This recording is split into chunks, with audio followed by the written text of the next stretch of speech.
Existen artefactos de culturas antiguas que tienen una extraña conexión con los llamados dioses de la antigüedad, seres venidos de las estrellas, del cielo, que después de batallas y su huida al mundo intraterreno, explicado en antiguas leyendas de todo el mundo, dejaron como legado a sus descendientes. Civilizaciones de hoy en día con una historia antigua dan pistas de ese mundo intraterreno y un lugar secreto donde se reúnen los Mahatmas, seres suprahumanos que solo permiten el ingreso a su mundo a los humanos que han sido llamados interiormente.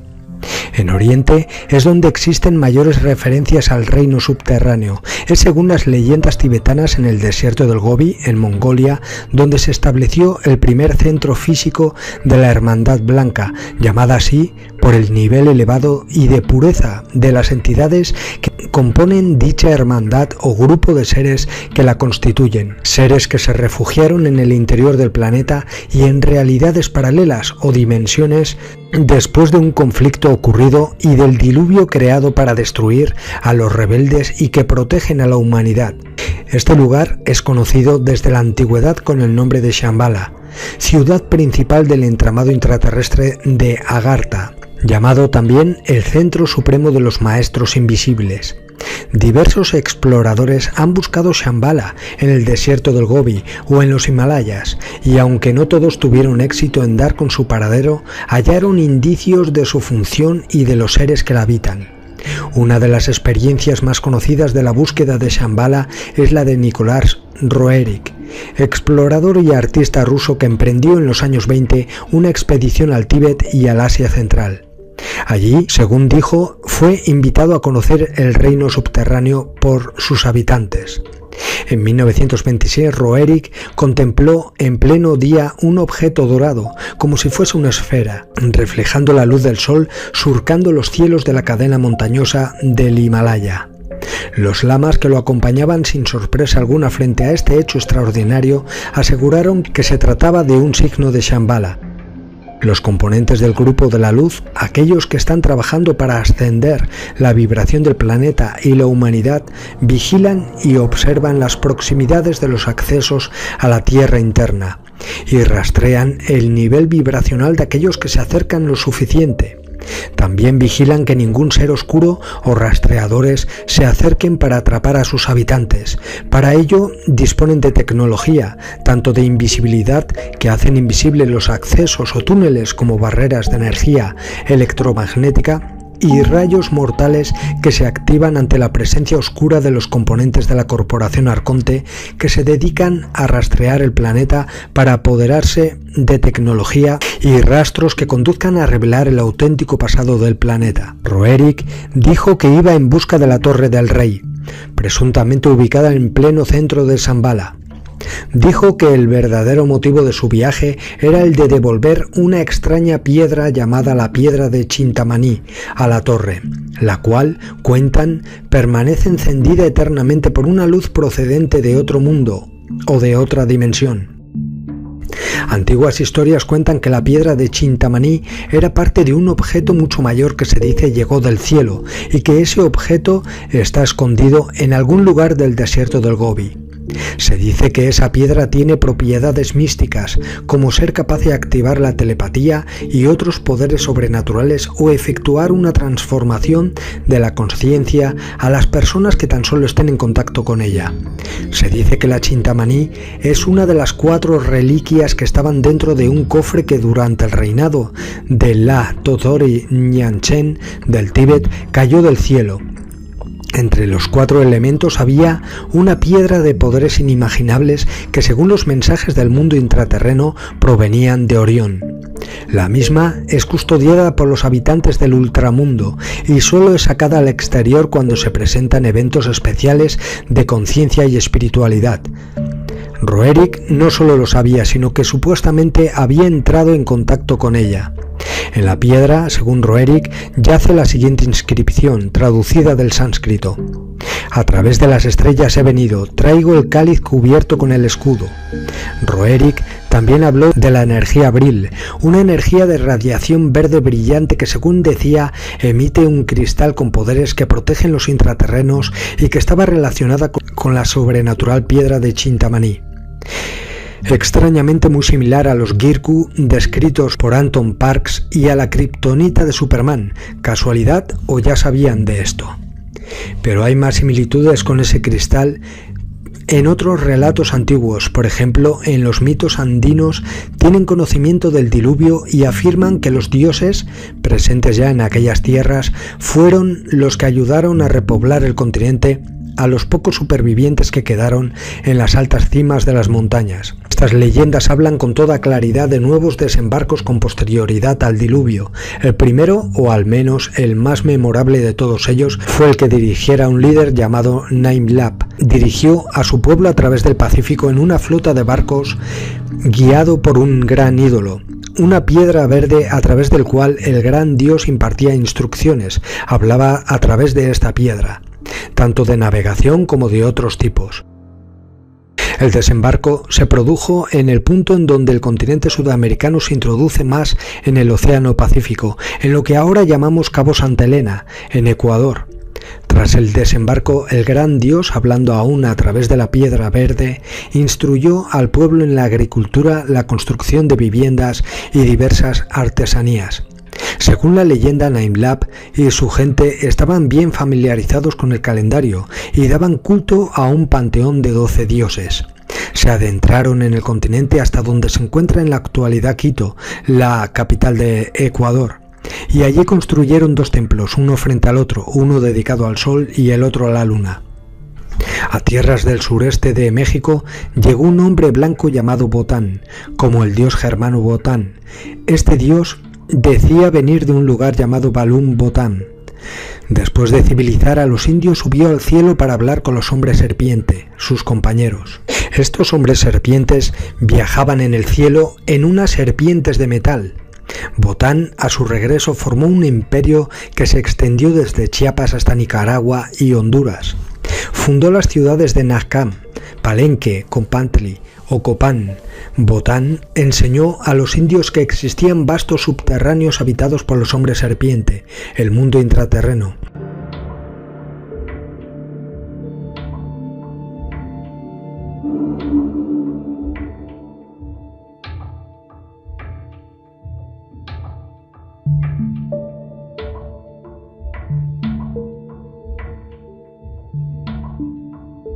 Por su parte, Juan de Torquemada, en su obra Monarquía Indiana, hace referencia a la fundación de las ciudades Tenochtitlán y Tlatelolco, actualmente dentro de la actual Ciudad de México. El dios tribal dejó entre los mexicanos 2 envoltorios sagrados y al abrir el primero en su interior encontraron una hermosa piedra verde. De inmediato surgió una pelea por su posesión, lo que provocó una división en 2 bandos. Este dios les dijo que no comprendía el porqué de la disputa, ya que aún no habían abierto el segundo envoltorio, procediendo a abrirlo y en su interior encontraron 2 palillos, por lo que volvieron a la controversia por la piedra verde. Esta piedra era conocida como la piedra verde del corazón. Otro artefacto ligado al mundo intraterreno es el llamado bastón de mando de la ciudad intraterrena de Erx. Orfelio Ulises, un hombre que entró en la historia esotérica de Argentina en 1934, permaneció 8 años en el Tíbet, donde por parte de los lamas y los maestros de Shambhala escuchó hablar por primera vez de la piedra de la sabiduría. Años después, ya de regreso en Argentina, según contó, guiado interiormente, desenterró el bastón de mando del escondite en el cual había permanecido oculto durante siglos, el Cerro Uritorco de Capilla del Monte, en Córdoba, Argentina. Apareció junto a otros 2 objetos, una piedra circular parecida a un moledor y un tercero que dejó enterrado allí. Por alguna razón, Orfelio Ulises consideró que el depositario de aquella singular pieza arqueológica arrancada de las entrañas de la mítica montaña debía ser el doctor Guillermo Alfredo Terrera.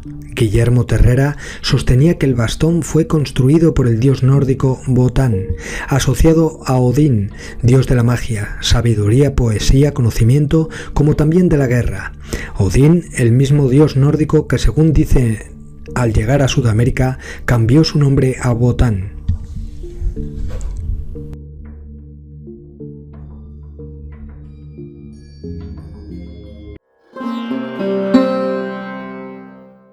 Durante miles de años han circulado rumores e informes de que en algún lugar más allá de la meseta del Tíbet, entre los picos helados y los valles aislados de Eurasia, existe un paraíso inaccesible, un lugar de sabiduría universal y paz inefable llamado Shambhala, aunque también se conoce por otros nombres. Shambhala, que en sánscrito significa lugar de paz o lugar de tranquilidad, se cree que está situado en el Tíbet como una comunidad donde viven seres realizados, perfectos, que guían la evolución de la humanidad. Shambhala es considerada la fuente de Kalachakra, que es la rama más alta y esotérica del misticismo tibetano. James Hilton escribió sobre ello en el libro de 1933 Horizonte Perdido. Hollywood la llevaría al cine. Películas más recientes como Kundun, El pequeño Buda y 7 años en el Tíbet aluden a la utopía mágica de Shambhala. Incluso el autor James Redfield, conocido por su bestseller de la nueva era, La profecía celestina, escribió un libro llamado El secreto de Shambhala, en busca de la 11ª visión. Las leyendas dicen que solo los puros de corazón pueden vivir en Shambhala, disfrutando de perfecta tranquilidad y felicidad y nunca conociendo el sufrimiento, la necesidad, enfermedad, vejez. El amor y la sabiduría reinan y la injusticia es desconocida en ese lugar. Los habitantes viven mucho tiempo, utilizan cuerpos hermosos, sanos, perfectos y poseen poderes sobrenaturales. Su conocimiento espiritual es profundo, su nivel tecnológico altamente avanzado, sus leyes benévolas y su estudio de las artes y las ciencias cubre todo el espectro de logros culturales, pero a un nivel mucho más alto que cualquier cosa que el mundo exterior haya logrado. Por definición, Shambhala está oculta de los numerosos exploradores y buscadores de sabiduría espiritual que tratan de localizar Shambhala. Ninguno puede encontrar su ubicación física en un mapa físico, aunque todos dicen que existen las regiones montañosas del Himalaya. Muchos también han regresado creyendo que Shambhala se encuentra en el borde de la realidad física, como un puente que conecta a este mundo con otro más allá de él. El sánscrito y el tibetano Shambhala también han sido identificados por nada menos que Alexandra David Neal, que pasó años en el Tíbet con Balkh, en el extremo norte de Afganistán, el antiguo asentamiento conocido como la madre de las ciudades. El folclore actual en Afganistán afirma que antes de la conquista musulmana, Balkh era conocido como la vela alta, Sham y Bala, una persianización del sánscrito Shambhala.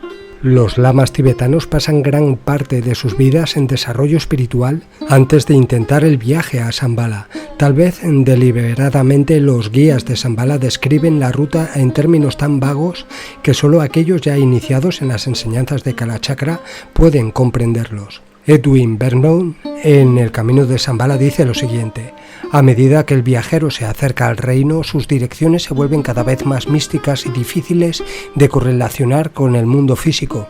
Al menos un lama escribió que la vaguedad de estos libros es deliberada y tiene la intención de mantener a Shambhala oculta de los bárbaros que gobernarán el mundo. La referencia del lama a los bárbaros que gobernarán el mundo está directamente relacionada con la profecía de Shambhala. Esta profecía habla del deterioro gradual de la humanidad a medida que la ideología del materialismo se extiende por todo el planeta. Cuando los bárbaros que siguen esta ideología se unen bajo un rey malvado y piensan que no queda nada por conquistar, las nieblas se disiparán para revelar las montañas nevadas de Shambhala. Los bárbaros atacarán Shambhala con un enorme ejército equipado con armas terribles. Entonces el 32º rey de Shambhala liderará una poderosa hueste contra los invasores. En una última gran batalla, el malvado rey y sus seguidores serán destruidos. A medida que las culturas de Oriente y Occidente chocan, el mito de Shambhala emerge en las brumas del tiempo. Ahora tenemos acceso a numerosos textos budistas sobre el tema, junto con relatos de exploradores occidentales que emprendieron el arduo viaje en busca de Shambhala. Hay mucho que podemos aprender para nuestro propio viaje individual de comprensión espiritual. La idea de un mundo oculto debajo de la superficie del planeta es en realidad muy antigua. Hay innumerables cuentos populares y tradiciones orales que se encuentran en muchos países que hablan de personas que viven en un reino subterráneo que han creado un reino de armonía, satisfacción y poder espiritual. Los primeros viajeros europeos al Tíbet contaron consistentemente la misma historia de la existencia de un centro espiritual oculto de poder. Los aventureros contaron historias fantásticas de un reino oculto cerca del Tíbet. Este lugar especial es conocido por numerosos nombres locales y regionales, lo que sin duda causó mucha confusión entre los primeros viajeros en cuanto a la verdadera identidad del reino. Estos primeros viajeros lo conocían como Agartha. Tomando la leyenda en su forma más básica, se dice que Agartha es un misterioso reino subterráneo situado en algún lugar debajo de Asia y conectado a los otros continentes del mundo por una gigantesca red de túneles subterráneos. Estos pasajes, en parte formaciones naturales y en parte obra de la raza que creó la nación subterránea, proporcionan un medio de comunicación y conexión entre todos los puntos, y lo han hecho desde tiempos inmemoriales. Según la leyenda, vastas extensiones de túneles todavía existen hoy en día. El resto fueron destruidos por cataclismos. La ubicación exacta de estos pasajes y los medios de entrada son conocidos solo por unos pocos altos iniciados, y los detalles están cuidadosamente guardados porque el reino mismo es un vasto almacén de conocimiento secreto. El primer occidental en popularizar la leyenda de Agartha fue un escritor francés llamado Joseph-Alexandre Saint-Yves. Saint-Yves fue un ocultista autodidacta y filósofo político que promovió en sus libros el establecimiento de una forma de gobierno llamada sinarquía. Enseñó que el cuerpo político debe ser tratado como una criatura viviente, con una élite espiritual e intelectual gobernante como su cerebro. En su búsqueda de la comprensión universal decidió en 1885 tomar lecciones de sánscrito, el idioma clásico y filosófico de la India. Aprendió mucho más de lo que esperaba. El tutor de Saint-Yves fue un tal Haji Sharif, que se creía que era un príncipe afgano. A través de este misterioso personaje, Saint-Yves aprendió mucho sobre las tradiciones orientales, incluida la mística Agartha. Los manuscritos de las lecciones de sánscrito de Saint-Yves se conservan en la Biblioteca de la Soborna, escritos en exquisita caligrafía por Haji. Jocelyn Godwin dice lo siguiente: Haji firmó su nombre con un símbolo enigmático y se tituló a sí mismo Gurú Pandit de la gran escuela Agarthan. En otra parte se refiere a la Tierra Santa de Agartha. A su debido tiempo informó a Saint-Yves que esta escuela conserva el idioma original de la humanidad y su alfabeto de 22 letras, que se llama Batán o bataniano. Saint-Yves pronto descubrió que su entrenamiento le permitía recibir mensajes telepáticos, así como hacer viajes astrales a Agartha. Los informes detallados de lo que encontró allí se convirtieron en el volumen culminante de su serie de misiones. En la misión de la India aprendemos que Agartha es una tierra escondida en algún lugar del este, debajo de la superficie de la tierra, donde una población de millones está gobernada por un soberano pontífice, que es ayudado por el Mahatma y el Mahanga. Su reino, explica Saint-Yves, fue trasladado bajo tierra y oculto de los habitantes de la superficie al comienzo del Kali Yuga, que data de alrededor del 3200 a.C. Según Saint-Yves, los magos de Agartha tuvieron que descender a las regiones infernales debajo de ellos para trabajar para poner fin al caos y la energía negativa de la tierra. Cada uno de estos sabios, escribió Saint-Yves, lleva a cabo su trabajo en soledad, lejos de cualquier luz, bajo las ciudades, bajo los desiertos, bajo las llanuras o bajo las montañas. De vez en cuando Agartha envía emisarios al mundo superior, del cual tiene perfecto conocimiento. Agartha también disfruta de los beneficios de la tecnología avanzada, mucho más allá de la nuestra. No solo los últimos descubrimientos del hombre moderno, sino toda la sabiduría de los tiempos se almacena en sus bibliotecas. Entre sus muchos secretos están los de la relación del alma con el cuerpo y de los medios para mantener las almas que han partido en comunicación con los encarnados. Para Saint-Yves, estos seres superiores fueron los verdaderos autores de la sinarquía, y durante miles de años Agartha irradió la sinarquía al resto del planeta, que en los tiempos modernos ha elegido tontamente ignorarla. Cuando el mundo adopte el gobierno sinárquico, será el momento propicio para que Agartha se rebele. Mucho de lo que Sanji Bes revela en sus libros sobre Agartha para el lector moderno parece extraño por naturaleza. Sus escritos son similares a los relatos de mundos extraños visitados por numerosos exploradores fuera del cuerpo a lo largo de los siglos.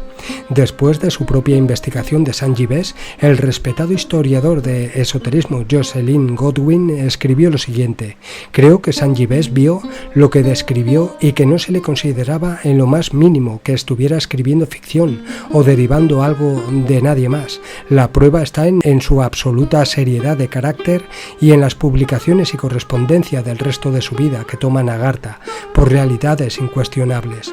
Pero otra cosa es aceptar su Agartha en toda la realidad y fisicalidad que le ha atribuido. Hasta principios del siglo XX la leyenda de Agartha permaneció muy como una leyenda. Las historias de Agartha se han extendido ampliamente en Europa desde la publicación de los libros de Sanji Bes, pero la evidencia para apoyar las afirmaciones han permanecido tan difícil de alcanzar como siempre. De hecho, era de esperar que en el nuevo siglo racional y materialista tales historias finalmente se limitaran a los reinos de la fantasía, una tradición colorida que se clasificaría junto con otros misterios antiguos, como los continentes perdidos de Atlantis y Mu. Pero tal suposición no permitió los notables descubrimientos de dos intrépidos exploradores que en la década de 1920 entraron en la inmensidad de Asia y allí desenterraron evidencia sobre Agartha que superó con creces la de cualquier informe anterior. Sus relatos de hecho se han convertido en la piedra angular de nuestro conocimiento actual del reino secreto. Curiosamente, ninguno de los dos se conocía, pero ambos eran de origen ruso. Uno hizo sus descubrimientos sobre Agartha mientras huía para salvar su vida de los bolcheviques en Rusia. El otro llegó poco después del exilio autoimpuesto en América, buscando penetrar en los misterios del Tíbet.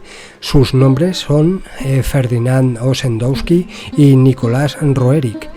Escribiendo a principios del siglo pasado, el viajero ruso Ferdinand Ossendowski dijo que notó que había momentos en sus viajes a través de Mongolia cuando los hombres y los animales se detenían, en silencio e inmóviles, como si estuvieran escuchando algo.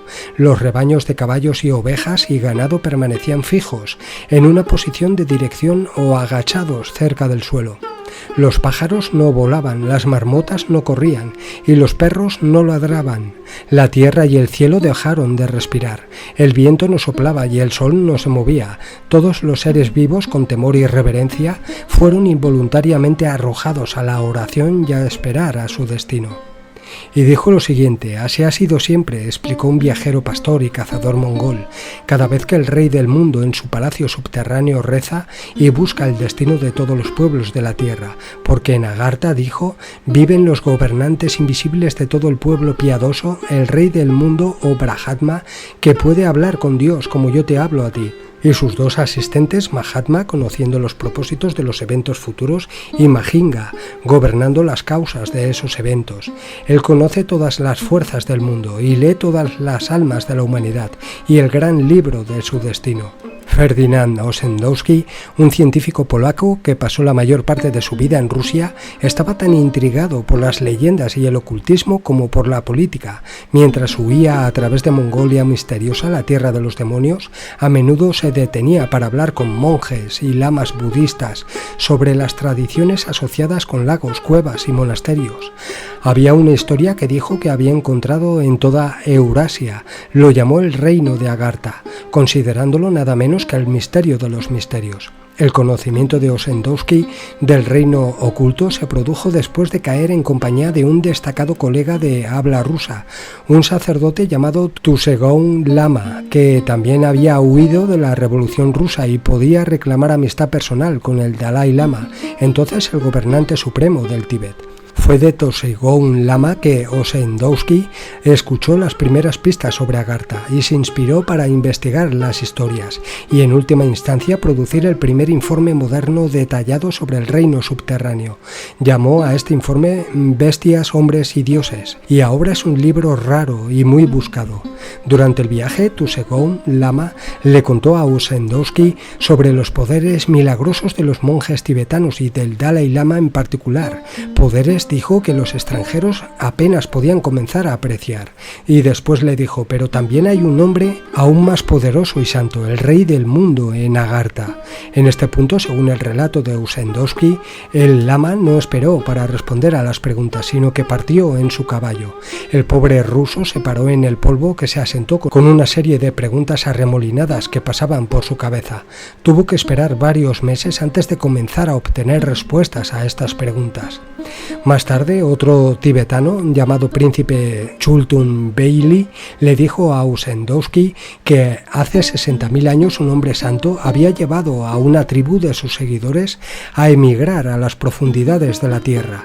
Se establecieron allí debajo de Asia Central, y a través del uso de la increíble sabiduría y poder del hombre santo y el trabajo de su pueblo, Agartha se convirtió en un paraíso. Su población ahora se contaba por millones y todos eran felices y prósperos. El príncipe también agregó los siguientes detalles. El reino se llama Agartha, se extiende a través de todos los paisajes subterráneos de todo el mundo. Estos pueblos y espacios subterráneos están gobernados por gobernantes que deben lealtad al rey del mundo. Ustedes saben que en los dos océanos más grandes del este y el oeste había anteriormente dos continentes. Desaparecieron bajo las aguas, pero su gente fue al reino subterráneo. En las cavernas subterráneas hay una luz peculiar que permite el crecimiento de granos y verduras y una larga vida sin enfermedades para las personas. Ossendowski comprensiblemente encontró muchas cosas intrigantes y confusas en estos relatos.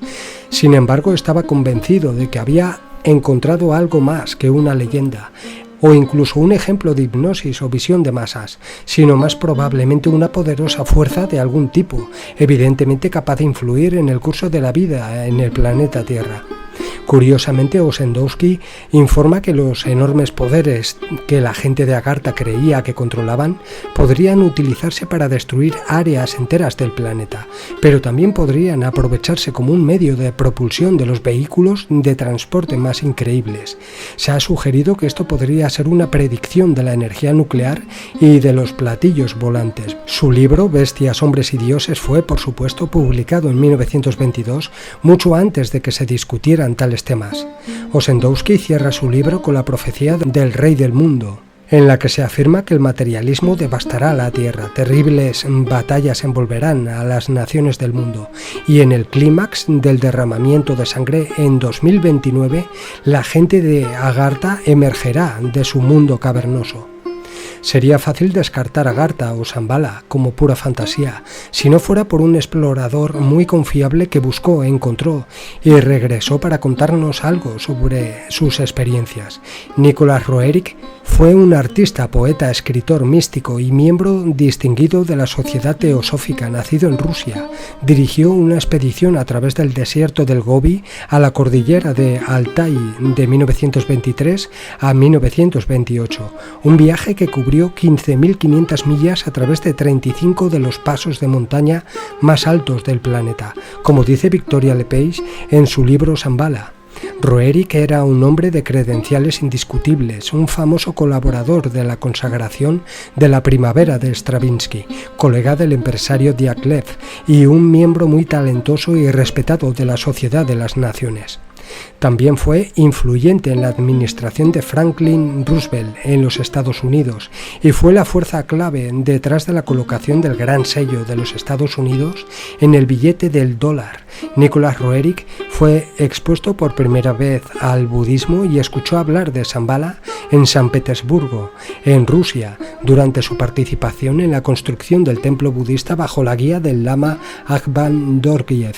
Una de las razones de la expedición de Roerich fue haber sido devolver una piedra que se dice que es parte de un meteorito mucho más grande que tiene propiedades ocultas llamado la piedra Chintamani, supuestamente proveniente de un sistema solar en la constelación de Orión.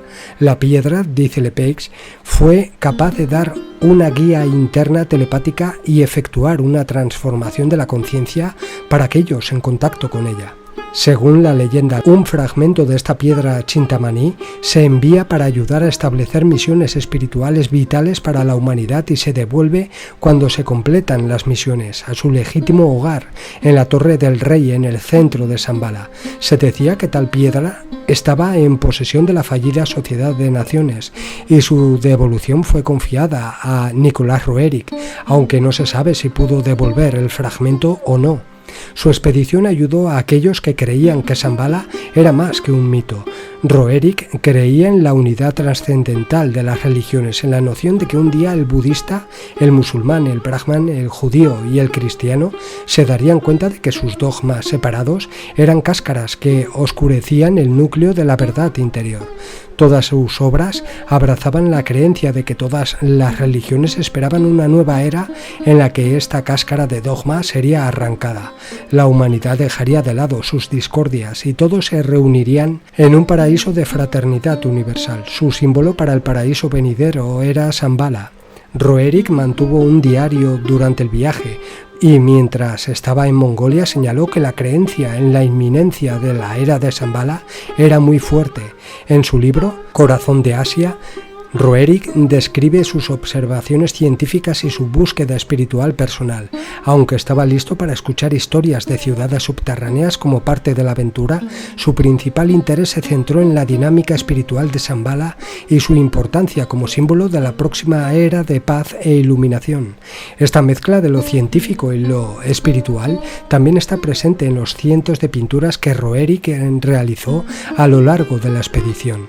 Su mirada capturó las formas y colores de las montañas, monasterios, tallas rupestres, estupas, ciudades y pueblos de Asia, escribe Jacqueline Dechter. En Nicolás Roerich, su alma entendió su espíritu y su pincel forjó una síntesis de belleza. A lo largo de su vida, Roerich se esforzó por vincular todas las disciplinas científicas y creativas para promover la verdadera cultura y la paz internacional, citando el poder del arte y la belleza para ayudar a lograr tal hazaña. El Pacto de Paz Roerich, que obligaba a las naciones a respetar los museos, catedrales, universidades y bibliotecas como lo hacían con los hospitales, se estableció en 1935 y se convirtió en parte de la Carta Orgánica de las Naciones Unidas. La conexión entre Shambhala y el Pacto de Paz es claramente evidente en el siguiente discurso pronunciado en la tercera convención Roerich de la Bandera de la Paz Internacional de 1933. Oriente dijo que cuando la bandera de Shambhala diera la vuelta al mundo, en verdad llegaría el nuevo amanecer. Tomando prestado de esta leyenda de Asia, determinaremos que la bandera de la paz rodeará el mundo, llevando su palabra de luz y presagiando una nueva mañana de fraternidad humana. Hoy, señala Lepage, cada ciudad rusa importante tiene una organización Roerich que expresa sus ideas para un nuevo tipo de civilización iluminada basada en los principios utópicos de Shambhala. Shambhala en sí es el lugar santo donde el mundo terrenal se conecta con los estados más elevados de conciencia. En Oriente saben que hay dos Shambhalas, una terrenal y otra invisible. Nicolás Roerich y su grupo partieron en 1924 para explorar la India, Mongolia, Tíbet. Al igual que Ossendowski, antes que él, Roerich pronto encontró historias sobre un reino subterráneo secreto. Escribió sus pensamientos sobre este reino oculto y estas notas se publicaron más tarde en un registro notable de la expedición titulado Altai Himalayas a Travel Log. En el verano de 1926, Roerich relató un extraño evento en su diario de viaje. Estaba acampado con su hijo, el Dr. George Roerich, y un séquito de guías mongoles en el valle de Sharagol, cerca de la cordillera de Humboldt, entre Mongolia y el Tíbet. En el momento del evento en cuestión, Roerich había regresado de un viaje a Altai y construyó una stupa, una imponente estructura blanca dedicada a Shambhala. En agosto el santuario fue consagrado en una ceremonia solemne por varios lamas notables invitados al sitio para este propósito, y después del evento, escribe Roerich, los guías de Buriat predijeron algo auspicioso inminente. Un día o dos después se observó un gran pájaro negro volando sobre la fiesta. Más allá de él, moviéndose alto en el cielo sin nubes, un enorme cuerpo esferoide dorado girando y brillando intensamente al sol fue visto de repente. A través de 3 pares de binoculares, los viajeros lo vieron volar rápidamente desde el norte hacia Altai, después girar bruscamente y desaparecer hacia el suroeste detrás de las montañas Humboldt. Uno de los lamas le dijo a Roerig que lo que había visto era el signo de Shambhala, lo que significa que su misión había sido bendecida por los grandes seres de Altai, los señores de Shambhala. También habían sido testigos de un ovni clásico 20 años antes del comienzo oficial del fenómeno con el avistamiento de Kenneth Arnold en 1947. El relato de Roerig de tal avistamiento despertó un gran interés en Europa, y corroborado por George Roerig trajo a Occidente la primera evidencia concreta de que podría haber algo presente en Eurasia que desafiara la comprensión occidental. Victoria Lepage describe su significado como tal. En su vivido color y realidad, su extraña pero indiscutible referencia a un avión dorado desconocido que se comportó como ningún avión ordinario podría, la historia de Roerig podría llamarse la primera indicación confiable de que el reino de Chang Shambhala era quizás conocido como algo más que un reino intelectual, curiosidad, una fábula asiática popular, y desde aproximadamente 1927 en adelante, el centro mundial en las montañas del norte ejerció sobre los círculos ocultos occidentales el encanto de una idea cuyo tiempo había llegado. Lo que nos lleva a la naturaleza misma de la realidad. Las experiencias paranormales, incluidos los avistamientos de ovnis, siempre son indicativas de un estado alterado de conciencia que permite al testigo ver otras realidades. A menudo la experiencia es similar a un sueño lúcido, donde la física ordinaria del espacio-tiempo ya no se aplica. La visión mística oriental del mundo puede ser muy diferente de la visión científica occidental sobre una base puramente intelectual. Tal vez los guías de Shambhala están describiendo un paisaje transformado por las visiones de un yogi que hizo el viaje allí, donde veríamos la cima de una montaña brillando con nieve, verían un templo dorado con un dios brillante. En ese caso tal vez podríamos ir por el mismo camino, pero con una visión diferente de la realidad. Viajar a Shambhala como viajó Nicholas Roerich es emprender a la vez un viaje místico interno y un viaje físico externo a través de un territorio desolado y montañoso hasta una planta de energía cósmica. Una vieja historia tibetana cuenta la historia de un joven que salió en busca de Shambhala. Después de cruzar muchas montañas, llegó a la cueva de un viejo ermitaño, quien le preguntó: ¿a dónde vas a través de estos desiertos nevados? Para encontrar Shambhala, respondió el joven. Ah, bueno, entonces no tienes que ir muy lejos, dijo el ermitaño. El reino de Shambhala está dentro, en tu propio corazón.